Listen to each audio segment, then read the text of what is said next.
Hello and welcome back to Moles on Mission. We're the moles. I don't know how to respond to that. You're my co-host. You got to be ready for anything. I'm learning. Oh well. Yep, we're back Welcome. for more updates and silly questions and other stuff. Here we go. So, the silly question for today I always get so nervous. is as follows. Why do you get nervous? I don't know. What am I gonna do to you? Just getting put on the spot and recorded It's doing it. fine. Okay, this one you'll like. Okay. I'm almost sure.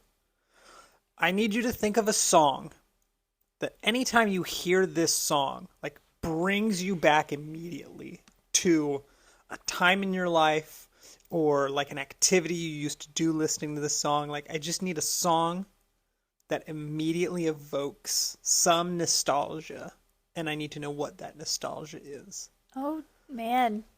Is it bad that the very first thing I thought of was the instrumental intro to the Little Bear TV show? Oh my goodness. Can you give me like a rendition? Can you try to It's like recreate it goes do do do do do do do do do do do do. It's like a flute thingy.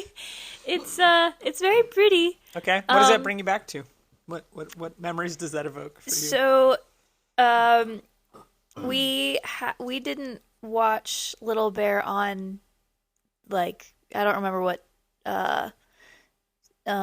well, there were no streaming services. What were they called? Channels. I don't know. Channels, I don't yeah. remember what channel. We didn't have You didn't have the fancy cable. cable TV. You just So had the antenna. No, we didn't even have that. My Nana would record Oh them my on goodness. VCRs, and so we had these stacks of Little Bear VCR episodes. tapes that had Little Bear and Franklin and all of these wonderful TV shows. And I just, when I hear that music, I'm pulled back to when it was TV time. We only got like an hour, Okay. if that. I don't even, now I'm What, not a even month? sure. Like an hour a month? That's what you Yep, guys got? an hour a month. Uh-huh. It was, we would get Saturday mornings, we could watch cartoons. And then in the afternoons, sometimes we would have like a set, okay, this is your TV time. And so it's like, what Little Bear episode are we going to, like, which VCR has our favorite episodes on it? Because Nice. it was a pick and, like, you Yeah. can't pick and choose. You gotta just try to remember. And some of them had the word variety written on the VCR because they all had Yeah. labels. Yeah. And my favorite were the variety ones. Oh dear. I Because didn't. you never knew what you were going to get? Or Well, what? yeah, it was like a combination of the various TV shows. Nice. It wasn't just Little Bear Yeah. or but I didn't know what variety meant. I just knew that it meant lots of different, like, Yeah. I just knew that we would get more options. Yeah. So that's the first thing that comes to mind. The Okay. other is definitely the Ned Devine soundtrack. You got introduced to that movie. I did get introduced to that movie. So, for those of you who have never heard of Ned Devine, It's called Waking Ned Devine. sorry, for never heard of Waking Ned Devine, it's is it an Irish? Where's it based? It's some island. I think it's Ireland. I think it's Ireland. But it's like, yeah. It's basically on this little island, very secluded, small town. Member of the community wins the lottery. Like, big time. Like, how many millions of dollars? I don't remember the number, Yeah, but it we're was talking a lot. like in the tens of millions of dollars. And he has a heart attack because he's so excited and just dies right there on the spot. And someone from the town figures out, Ned Devine won the lottery. So he like goes to, cozy up and befriend Ned and, be all buddy with him and finds him dead.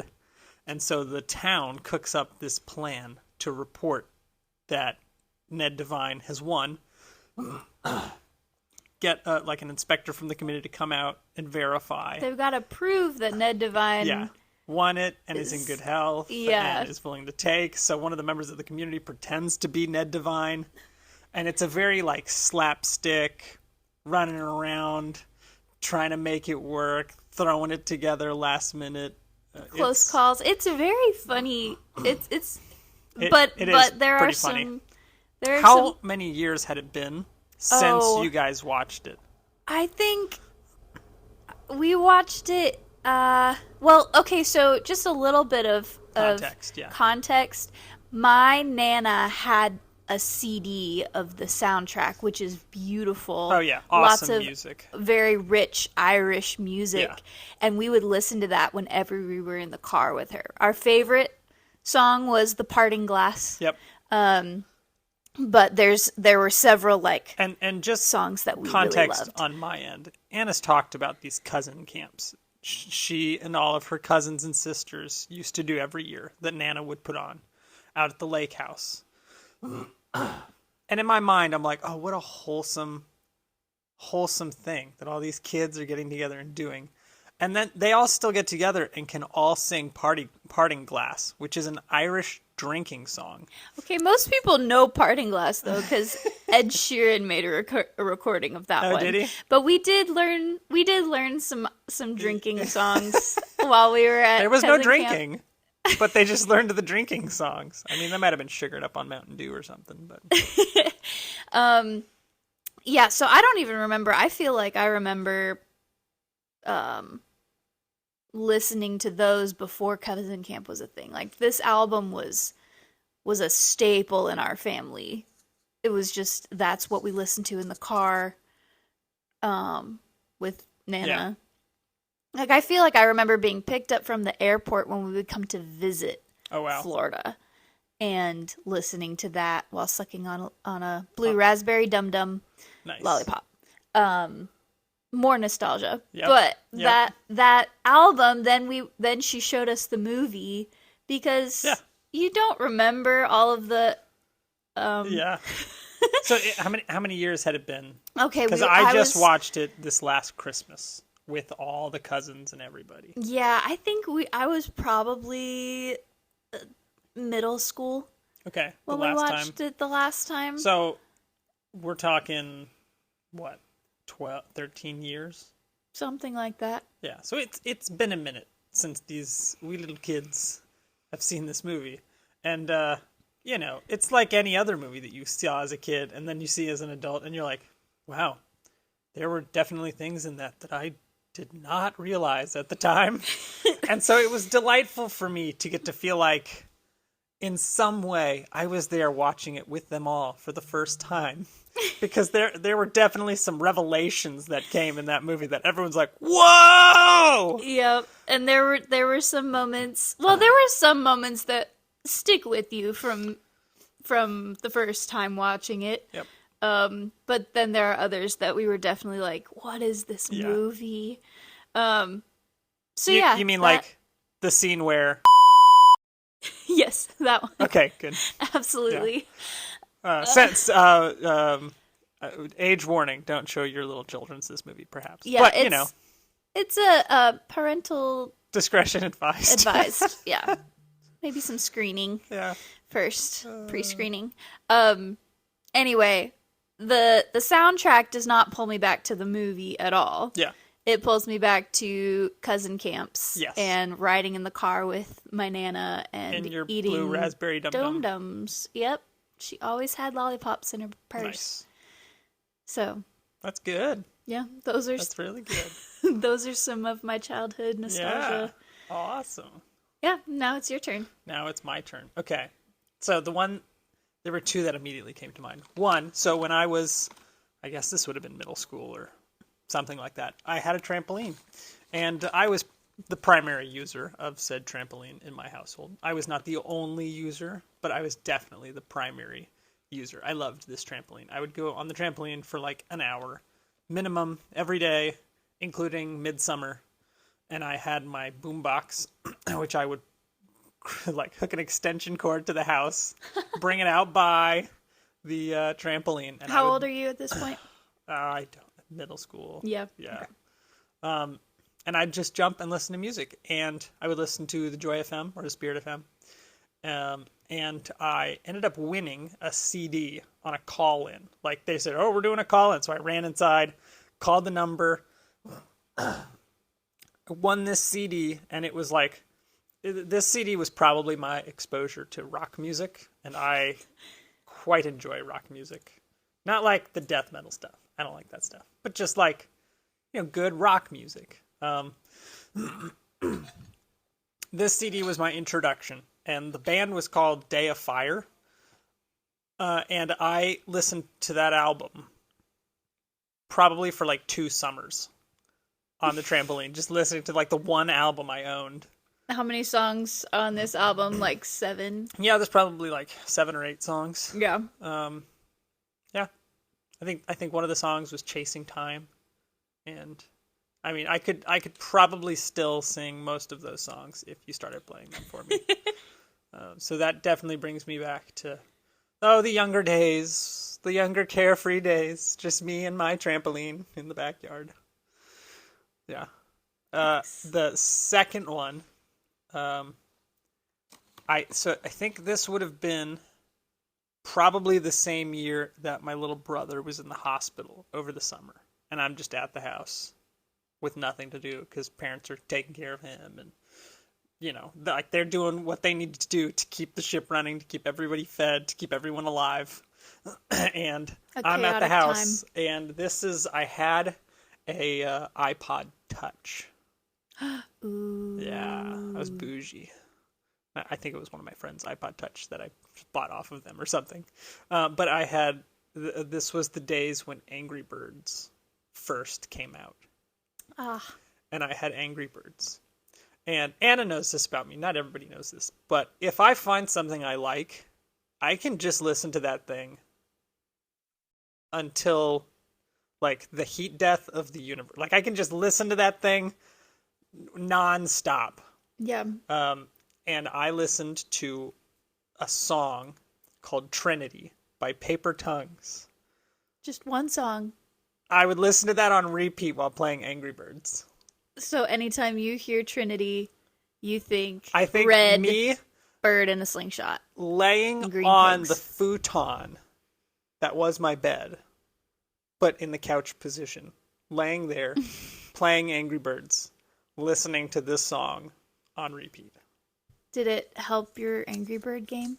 Did it improve? I don't know. Maybe it did. Because, like, there are those, like, tricks people do for test taking where it's like, you look up at the top left corner of the room.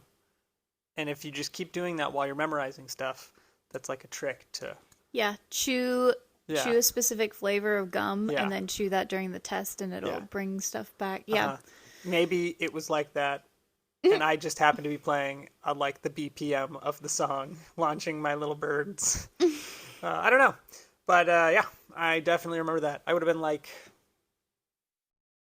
13, 12 or 13, probably like 13 at the time. Yeah. But anytime I hear that, I still love that song. Really? I still really like Good it. I could sing times. that whole song, I think, if you played it. And I could sing along. I don't think I could just sing it straight. But I feel like kids, like when we're kids, we don't get tired of songs nearly as quickly. Yeah. And then when we hear them again, it's not like, oh my gosh, this song. It's like has part that of you, sort of nostalgia to it, and you remember all the feelings that you had when you first heard the song as a little one. That I feel like we lose as we get older. We want the new. We get bored easily. Yeah. Yep. All right. Oh, this was fun. Yeah, I thought you would like this one. Good memory lane. Yeah, it had to do with music too. So. I know there's so many. As you were talking, I'm thinking of so many more. There's always more. All right. For a later time. Now to the update portion. All right, welcome to the update portion of the podcast, where we update people on our lives in podcast form. You should really do these transitions and intros. Maybe next time. No, I think you're doing great. Sure, thanks. All right, so we are all moved in here in Ocala, Florida. I know we were moved in the last update, but we feel a little bit more settled. We're about as unpacked as we will be. Yeah. Yeah, that's true. And as if we keep having more baby showers, we're gonna need to keep repacking and repacking and repacking. We had a baby shower this weekend, which was amazing, Very and good. I understand why they call it a shower. I was very showered Showered with with- blessings and gifts. yes and love. Uh-huh. Came home with all sorts of goodies for our baby. Yep. What was and your favorite then goodie? Had to find places for Maybe don't answer that. all of that. Yeah. I 'Cause will that's say like, my favorite. Hey, of all the gifts your friends gave you, which gift was your favorite? That's totally not what I'm trying to do. But No, I think there are some things on there like that were given that weren't even on my registry because I was embarrassed to put them on there. That are going to they're going to become my favorite things. yeah, And every baby shower afterwards, I'm going to be giving that to people. moms to be. But I think my favorite thing in unpack, like obviously getting to open it all in front of everyone was, well, it was intimidating a little bit. I don't love being the center of attention. But what was fun was like, when you're opening it the first time, you get that excitement factor, but then it's like you get to do it all over again when you come home and you have to organize it all. So that was really fun. Yeah. And then going through all of the baby clothes and sorting them into sizes and folding them and putting them in the drawer. Like, oh my goodness, baby's going to be wearing these in a couple months. Yep. Really enjoyed that. Yeah. Yeah, a lot. That was fun. So that was fun. Yeah. But yes, we did have a lot of things to then have to repackage in our storage containers. I was like feeling so proud. I went through all of our stuff and got rid of stuff we're not going to need really long term, and I had 3 empty bins that are all full again. Are they all full? I think the one the small. The smallest one is not full. That is correct. All the rest are full. The smallest one couldn't hold enough of a single category to be of use to me. So, but yeah, we are very blessed by all of our friends who are excited for this new one to come along. Yes. Yeah. It is really fun to get to share our excitement and also receive that celebration from our friends. Yeah. So, yep, that was a fun adventure this weekend. But that being said, we're about as unpacked as we will be because the things in the bins kind of need to stay in the bins. Yeah. or be gone through again to get rid of even more stuff. Right. Well, some of it is like baby clothes up to a year or even 24 months. So we're not going to be pulling that out for a long time. For a while. Not while we're here, at least. Nope. So. Yeah. So, yeah, that's something that's been happening. We are working on getting more just involved with sort of the church in Ocala. There's one of our partner churches. We're getting involved a little bit with their youth group, which I've enjoyed. Yeah. Yeah, I've always liked working with youth. Yeah. Well, I think probably in the last podcast we shared some of the tension of knowing like how much do we get involved? Yeah. What is because we're only here for 6 months. We're really only available for 3 months. What is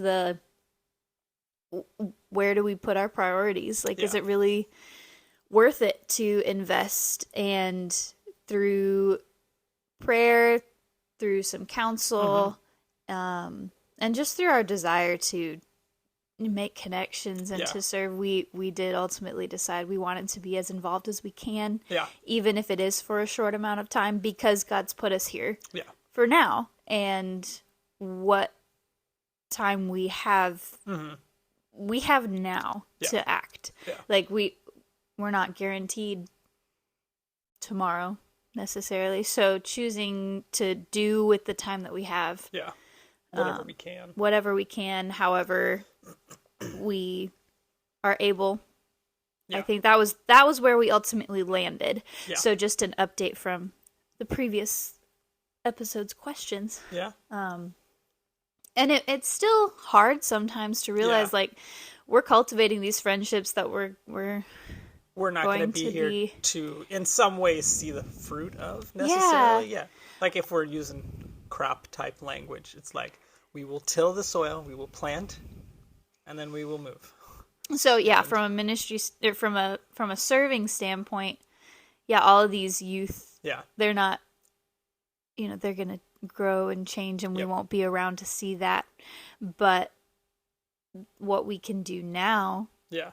is still important, Mm-hmm. and the friendships that we'll cultivate now, those do last for eternity, Yeah, they even do. if we don't get to enjoy them on a daily basis, or even for more than a few months. Yeah. So Yeah, and it can also be weird when so there's another situation where some people at a church are wanting to kind of kick off a young adults group. a young married Group, yeah.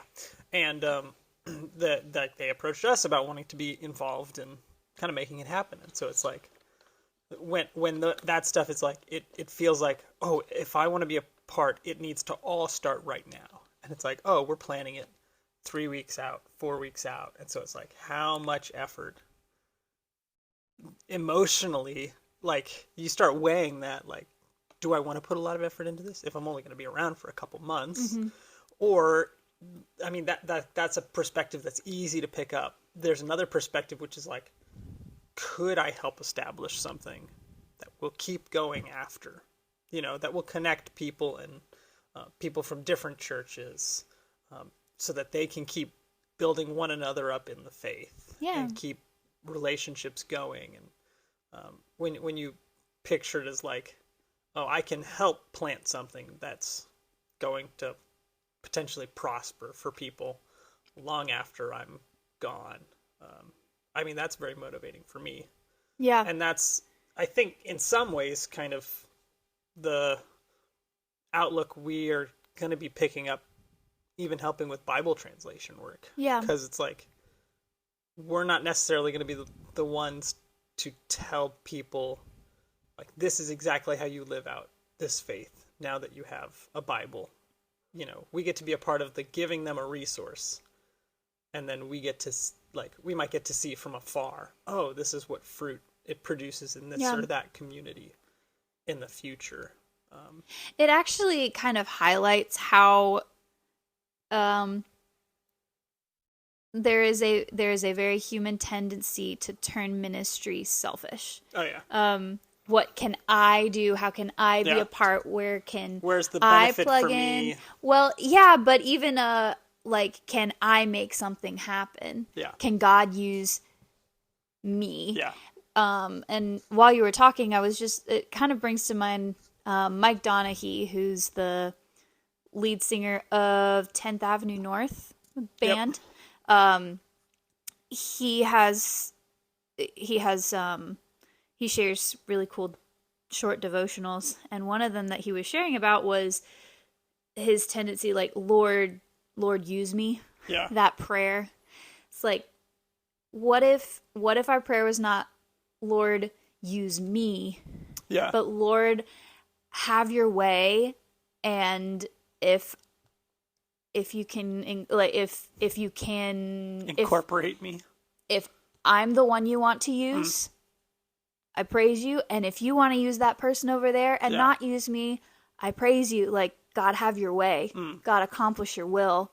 Yeah. My prayer is going to lean into that. Like, we don't think about Lord, use me as a selfish prayer, but it can kind of become that. Yeah, it's it fills that need that we feel a lot of times to be useful or to be needed or to be like a pillar. Right. Yeah, exactly.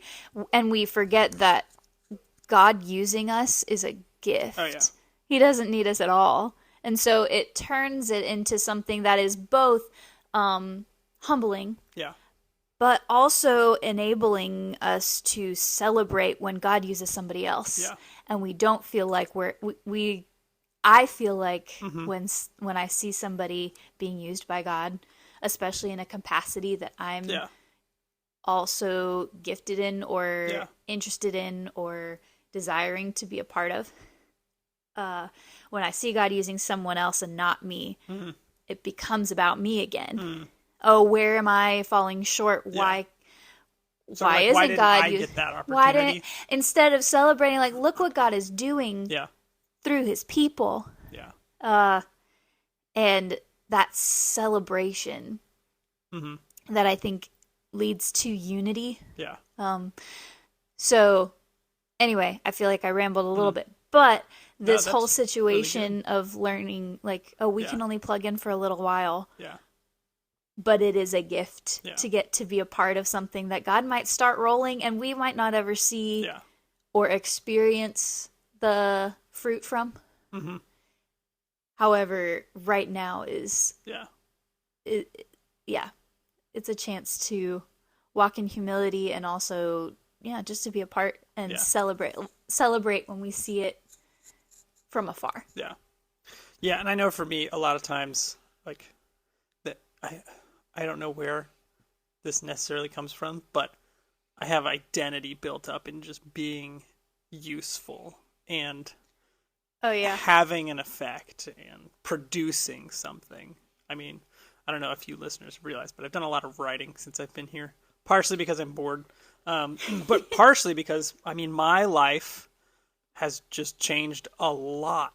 And it's like I'm not necessarily around a ton of new people or a new culture, but I had a job previously where I had a established role where, I'm not like critical to the business, but I have a role and a function within the business that was like I had some significance there, or at least I felt I had some significance. And you knew your lane. You knew what was expected of you.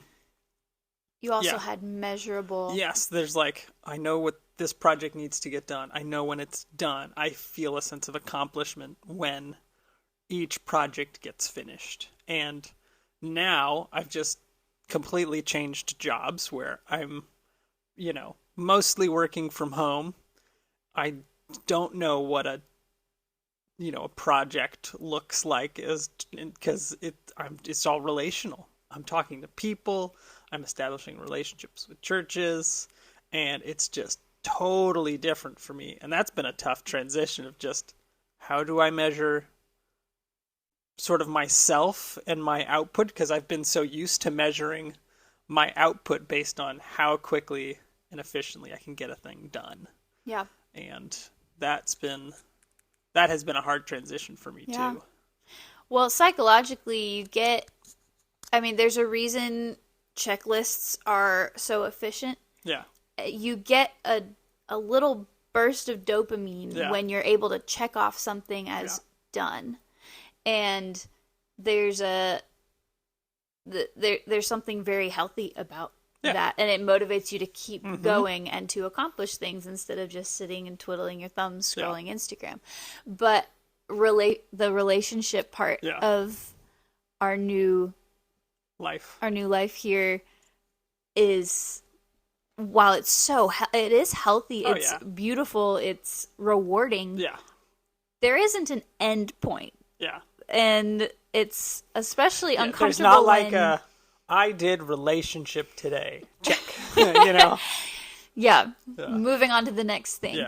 Yeah. You're also a finisher. Like, I feel like there's three different kinds of people: the people that love to start projects, the people that love when the project is in motion, and the people that love the finish.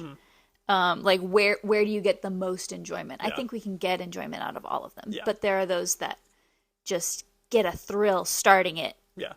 I think you get a certain thrill in finishing a project and having it well done. Yeah. And that's just not, it's not a measurable thing when it comes to relationships. And part of that, like, thank goodness it's not a measurable thing when it comes to relationships. Yes, it's very good. It is very good. Relationships are a good design. It just doesn't always jive with the personality that I've developed over time doing my various jobs. It's a transition that we didn't really expect. Yeah. I think we weren't quite anticipating how That could be the title of this show. transition. A transition I didn't really expect. Yeah, just the draw it has, the drain it has on your energy. Yeah. Because you are more naturally an introvert, so there's, even if you're not talking to people in real time constantly, you're still reaching out to people and talking over email, over text, and then of course phone calls and meetings. That's all for an introvert. You just need your downtime. And then for an engineering brain, a mechanic brain, you want the project. Yeah, I need to tinker. Yeah, so that's why I'm not a pastor. That's why I'm a pilot and mechanic doing missions. I gotta tinker. And I think it's a beautiful thing that God's put us in a place that is safe to learn this. Yeah. A place that is actually pretty restful and peaceful. To learn this transition and begin to navigate it, because this will be a part of our lives for the foreseeable future. So, it's been kind of fun to see you finding other projects to work on to kind of boost that. Yeah. Like your writing projects. Yes. That is a thing that you can start and finish. Yeah. So. Yeah, it's been good. In other news, it is looking very likely that we will be doing a training in July. They're not currently taking the, what is it called? Registrations? Yeah, you can't register it yet, but we've gotten approval from our launch coordinator and our PD coach and finance. Everyone's basically said we've gotten the go ahead. Time for you guys to go and do that next training. Yeah, so we've gotten the go ahead. We just haven't gotten our name on the paper yet because they've just finished a training. Yep. So that's on the horizon for July. Yep. This is gonna be like a month long, pretty intensive training. So I'm excited, even though it's also like, wow, we're gonna do an intensive training, sleep deprived with a 2-month-old. Awesome. Woo! Yeah. So that'll be another adventure, but something on the horizon to look forward to. And then, just speaking of horizons, just started 3rd trimester. Yep. So baby is also much nearer on the horizon than July. Yes, he is. Yeah. And on that front, everything has been going really smoothly. Baby's healthy. Yeah. I'm healthy. Midwives have liked what they've seen so far in all checkups. Good reports thus far. We have liked what we've seen of the midwives so far. We're doing we're using a birthing center up here, so it's been fun. It's been good. It's been quite the learning experience. Yep. All right. Now on to the final section of the podcast. So Anna, what has what have you been learning in your reading of the Word, or from the Lord, or whatever? Okay, so this morning, I actually was not doing a devotional. I was on my email reading the Pour Over, which is an email subscription that gives you like news updates, because going on an actual news station to read is the worst. Yeah. But they had this verse that they start everything. They start every email with a Bible verse. And this is just the Lord like reaching out to me, because I will, full disclosure, actually I've been struggling to sit and read the Word recently. I don't know what it is. I know I'm supposed to be a missionary, the perfect Christian, spending all my time in the Word. Yes, I'm being facetious, but also it's really important. The pressure's there, but it's also a reality. I want to spend that time. And I feel like I have that time right now. It's just my attention. I don't know what it is. Um, just struggling to engage with scripture. Yeah. I feel like I'm reading it very passively, and it's demotivating. So that's why I was reading the pour over instead of doing my devotional, and the Lord just, in His way, reached through that, tapped me on the shoulder. As the young folks would say, the Lord slipped into your DMs. I don't think That's not quite. is that what young people say. I'm probably dating myself. That, Maybe that's what they said. But the verse that I've kind of been pondering today is Psalm 86, verse 11. It says, "Teach me your way, O Lord, that I may walk in your truth. Unite my heart to fear your name." And that last line, "unite my heart to fear your name," I don't know what it was, but that like just jumped off the page. Yeah. And I just started thinking about all the ways my heart does not feel united. Does not feel. I feel that that tension. I mean, Paul talks about it in like flesh and spirit. Yeah. But I think, yeah, more than that, there's conflicting desires, and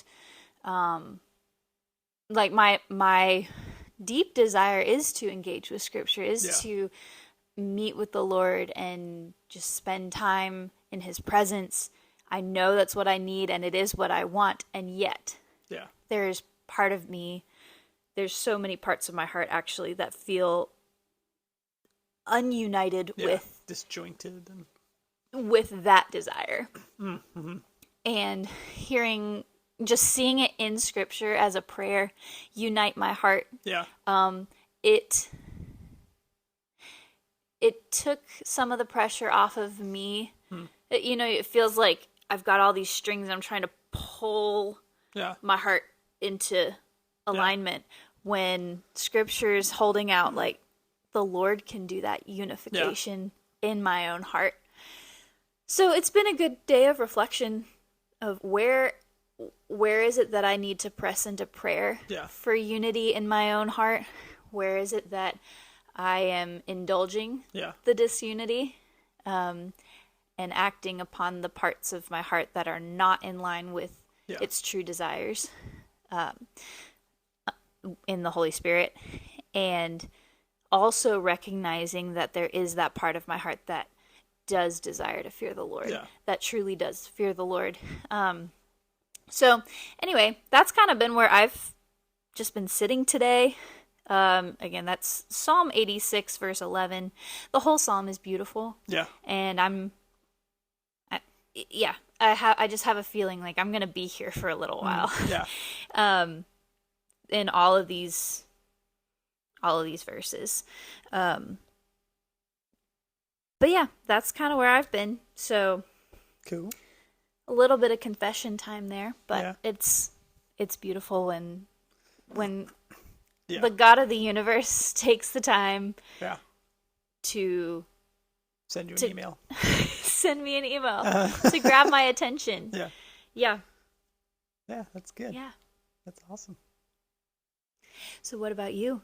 You've been doing a lot of writing, which means a lot of research and study. Well, so one of the sort of the topics that I'm trying to write about and just kind of grapple with lately has been sort of like the human need and desire for assurance.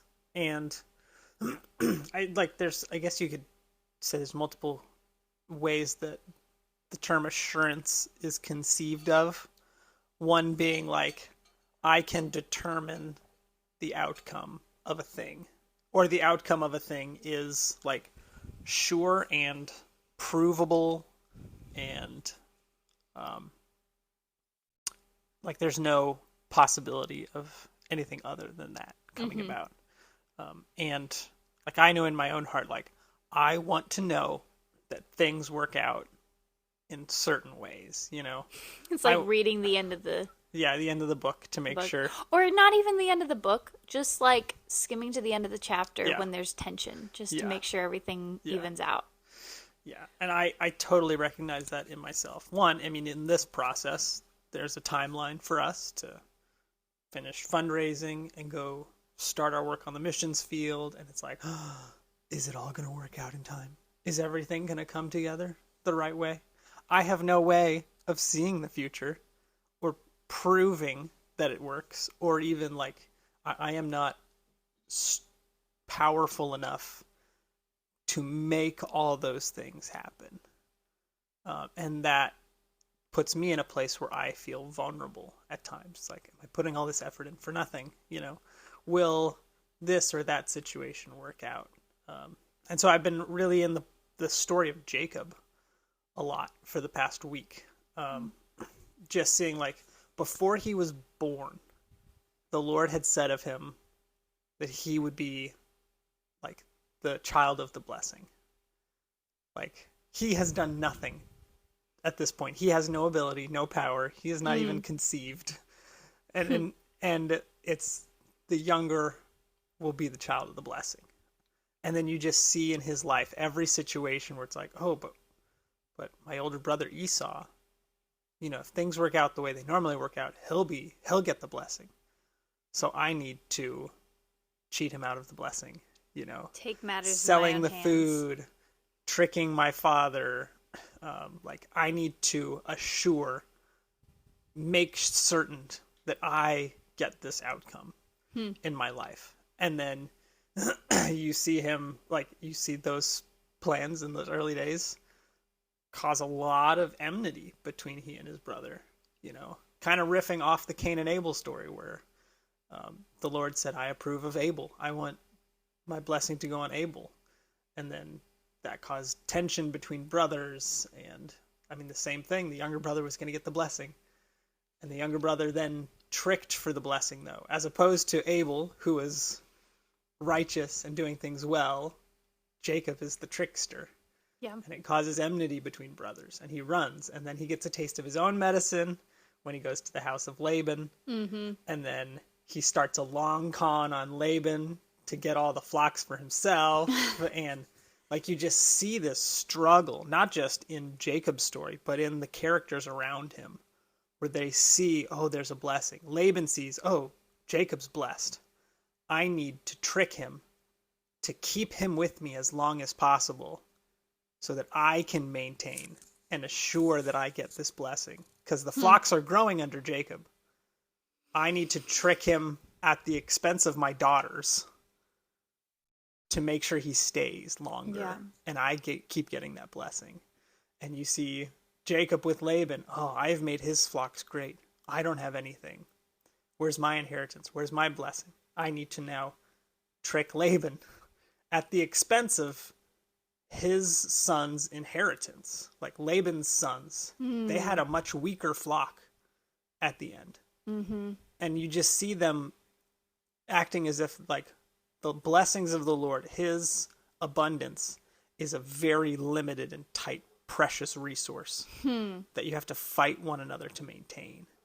And you see Jacob's wives fighting for the love of their husband with, oh, I need more children. Oh, I need more children. Oh, I'll sell you, these mandrakes if I get the love of my husband. Yeah. Oh, I'm not producing enough. Here's one of my servants to be used. So you see just like everyone is vying for the blessing at the expense of everyone else around them. And then you see at the very end, like, then the Lord tells Jacob after the Laban story, go back to your own country where I will do good to you. And then you see Jacob wrestle with the Lord right after that. And Jacob's like, I won't let you leave unless you bless me. Like, dude, he's been speaking a blessing over you since before you were born. Wow. Like, why do you keep fighting for this and trying to do so at the expense of everyone else? And then you see him meet his brother again at the end. The brother who he's stolen the blessing and the inheritance from. Yeah. And his brother is still, like, abundant. 400 men were with his brother. Like, his brother was not destitute. There was still enough to have gone around from the beginning. Oh, wow. And you see them meet again, and his brother is the one to approach him and say, I have enough, brother. Like, he's the one who approached and hugged and kissed. And you see the brother acting in forgiveness and the brother acting with an acceptance and a love. And you realize, like, oh, like Jacob would have been blessed. He didn't have to go on this journey of deceit and tricking and trying to outdo everyone and grasping. And I'm just kind of trying to meditate on that and be like, where am I fearful that there's not enough of the Lord's blessing to go around? Yeah. Where am I trying to grasp, even at the expense of others? Like, I don't want to do that. I want to be like Abraham, who, you know, we see some ups and downs with him regarding the blessing, but his pinnacle moment is absolute open hands when the Lord says, hey, you know, your son who was the fulfillment of that promise, I want you to give it back now. And he learned how to live with just open hands, sharing, and not being afraid that there wouldn't be enough. Like, letting the blessing not just rest on him, but flow through him to people around him. And like, just seeing that contrast, like, I want to be one who can live with open hands, never grasping to hold the blessing for myself because I'm afraid. And I get afraid. I'm like, is this going to work out? I don't know. As all this effort that I've put things towards, like, all this aviation training, all the everything, like, is it going to work out? This child that we're bringing into the world, us taking him overseas, like, is that going to work out? Is it going to mess him up, or is he going to be okay? You know, like, I can't choose how things end up always. And if I do try to choose, it's probably going to be at the expense of someone else. And I would rather live with open hands, just trusting that the Lord would be the one to guide me through and to bring an abundance enough for everyone. Yeah. Than just try to get for myself. Man, that's so good. That's where I've been at. Wow. Are you writing about that? I am writing because that needs to get I've got maybe a paragraph or two left that I want to write, and then that blog post will be done. Wow. Man, I have not heard you talk about this yet, so thank you for being so, what's the word? I don't want to say verbose, just very intentional about explaining all that you've been learning.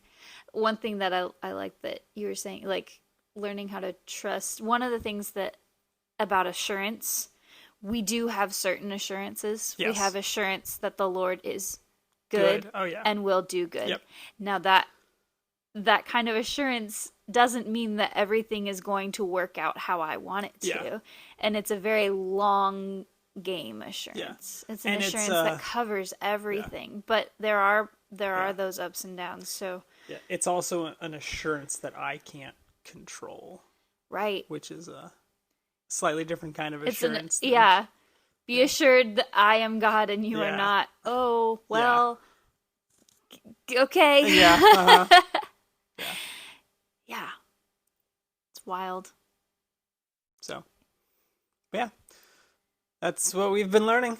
We're so blessed that you guys can join us on our podcasting, updating, missionarying ventures. Yes. And thank you to those who have given us positive or even constructively on this podcast updatey thing. Yeah, this podcast updatey thing, we love the feedback. We want to make it as interactive and personal as possible. Exactly. Yeah, so and it's helpful to anybody who's curious about. I'm going to add a question on this podcast, and that is, what fun questions do you guys have that you would like us to answer? And we'll see if we can start working those in. Oh, those could be future fun. Weeks. Yeah. Alrighty. Y'all have an amazing rest of your month until you hear us again. Bye. Bye.